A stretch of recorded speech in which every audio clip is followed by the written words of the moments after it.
જામનગરના પટેલ કોલોની વિસ્તારમાં આવેલા જડેશ્વર મહાદેવ મંદિર ખાતે પણ આજે ગણેશ ચતુર્થીની ગણેશ મહોત્સવનો પ્રારંભ કરવામાં આવ્યો છે। આ તકે આજે બુધવારે ગણેશ સ્થાપનાના પ્રથમ દિવસે શુભ મુહૂર્તમાં શેર બજારના જાણીતા એનાલિસ્ટ નિખિલભાઈ ભટ્ટ અને તેમના ધર્મપત્ની તથા જીટીપીએલ જામનગર ન્યૂઝના મેનેજિંગ એડિટર જયેશભાઈ રૂપારેલિયા દ્વારા ભગવાન શ્રી ગણેશજીનું પૂજા અર્ચન અને આરતી કરવામાં આવી હતી। આજના આ ગણેશ ચતુર્થી મહોત્સવ અંગે પૂજારીએ આપેલી ટૂંકી વિગતો પ્રસ્તુત છે। દુખાવાથી પીડાતા દર્દીઓ માટે જામનગરમાં ફ્રી ડેમો નમ્રતા વેલનેસ સેન્ટર।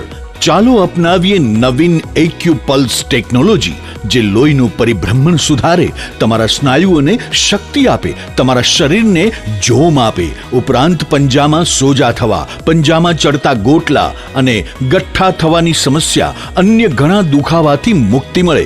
લોહી પરિભ્રમણથી થતા આ રહ્યા સુધારા અને ફાયદાઓ। કોષની વૃદ્ધિ અને અંગની કામગીરીમાં સુધારો, ત્વચાને વધારે સ્વસ્થ બનાવે, ત્વચાની રોગ પ્રતિકારકતા વધારે, ઓક્સિજનથી સમૃદ્ધ લોહી સ્નાયુઓને આપે, હૃદયની સ્થિતિમાં સુધારો કરે, હાઈ બ્લડ પ્રેશરની સ્થિતિમાં સુધારો કરે, મગજની કામગીરીમાં સુધારો કરે, શરીરમાં જોમ અને શક્તિ વધારે। નબળા રક્ત પરિભ્રમણને પરિણામે અનેક દર્દો આવે છે, જેવા કે ગઠ્ઠા થવા, સોજો ચડવો, તાણ, પગના તળિયામાં જણજણાટી, સાંધાનો લાંબા સમય સુધી દુખાવો, સ્નાયુઓ ખેંચાવા, ગોટલામાં દુખાવો। અમારા સેન્ટરમાં દરેક વ્યક્તિને રોજ 30 મિનિટ ફ્રી ડેમો આપવામાં આવશે। આ સેન્ટરમાં ફ્રી ડેમોનો લાભ લઈ દુખાવાના દર્દથી મુક્તિ મેળવો।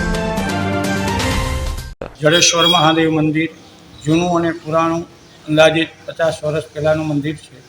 આ મંદિરની અંદર ભારતીય સંસ્કૃતિ મુજબના જેટલા હિન્દુ તહેવારો આવે એ તમામ તહેવારો ધામધૂમપૂર્વક હર્ષ ઉલ્લાસ સાથે ઉજવવામાં આવે છે।